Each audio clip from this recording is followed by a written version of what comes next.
Hi guys, Will here, and today I'm bringing you a video on the upcoming exclusive game for Xbox One, Sunset Overdrive. So this is a game that was first announced back at E3 this year with a hilarious trailer and some great footage. Now, it has been Gamescom this week, so we've had various updates, we've had a new trailer out, as well as a load more screenshots. So in today's video, I'm going to be talking over the top of the two trailers and all the other screenshots that I've managed to find. With my opinions on the game, what's coming up in the game, what's it all about, what we know from the trailers, and what we can learn from the screenshots as well.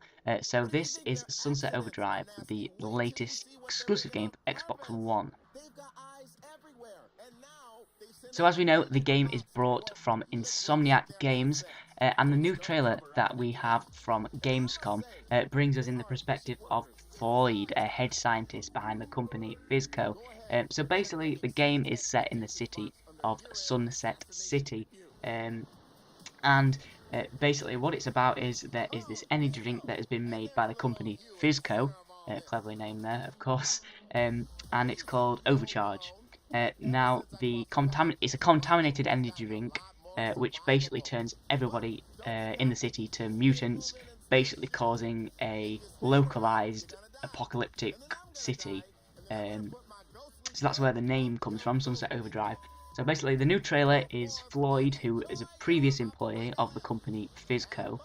Now, Fizco is the company behind the contaminated energy drink Overcharge. I think it's either Overdrive or Overcharge, I can't quite remember, but it'll say in the video that's playing behind me now. So the new trailer basically shows Floyd explaining how the company Fizco, who were behind the contaminated energy drinks, is building robots as well as the accident that happened with the energy drinks to try and cover up the accident, but also at the same time they're killing innocents and survivors as well, to make sure the secret doesn't get out. So they're trying to contain it within the city. So basically the new trailer shows us how part of the game is going to be us playing as a Fizco employee who go around destroying all the robots and saving Sunset City. Now, the first trailer showed us how we would go around as this character fighting the OD'd. The OD'd of people who have drank the energy drink Overcharged and hence become the mutants. So I think that from these two trailers we're going to jump into the game and we're going to play as a survivor who's fighting against the zombies and the mutants, and we can play as a Fizco employee who is fighting against the company Fizco to try and win back the city as well. Another thing that I know is that character customization will be highly extensive with a range of weaponry that just looks awesome. Now, this kind of reminds me of Borderlands 2, similar sort of game that focuses on weapon availability and the range of weapons and character customization as well. So it'll be interesting to see how far they take it with sort of the RPG side of things, which is always interesting for a new game on the Xbox One as well. So this brings me on to my second point about the customization. Now, originally they were only going to have one set-in-stone protagonist that we saw in the first trailer.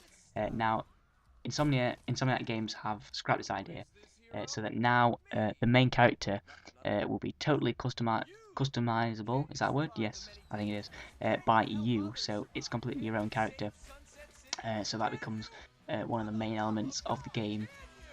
As well as I think we'll be able to hopefully we can sort of customize weapons and change them, and maybe there'll be some RPG elements in there as well, so we'll have to wait and see for that. But all in all, that looks really exciting as well.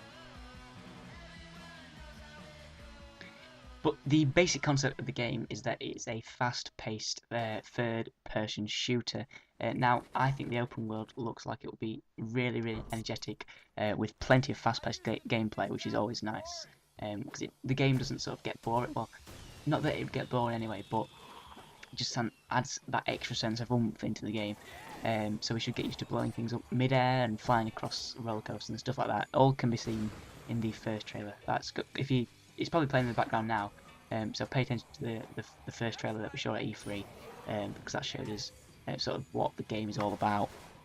Now, there has been some controversy over the fluency of the game, and sort of how it will differ to the so-called norm of these types of crazy action games. Now, it is an open world, so for example, one of the things is the embarrassing cutscenes between changing locations on the maps. But I think, for humour's sake, it's fine, and it's something to keep you entertained on the loading screens anyway. And it kind of reminds me of Crash Bandicoot a little bit, specifically Twin Insanity. If you ever played that on the PS2, the loading screens on that, they were hilarious. So yeah, the loading screens and the cutscenes between how you get to different locations on the map will be nice to see as well. It gives it that extra touch, that extra uniqueness, so to speak. One of the things that I know about the game is that it will come as a new bundle with the Xbox One. They're introducing a new white Xbox One console with the game, so anyone who's looking to buy an Xbox One could be a good bundle there. So we'll have to see how that one pans out in terms of price. Now, another benefit of the game is that it is also an Xbox One exclusive. Now, I have mentioned this before, but as well as this, Gamescom Rise of the Tomb Raider, the new Tomb Raider game for 2014, has been announced.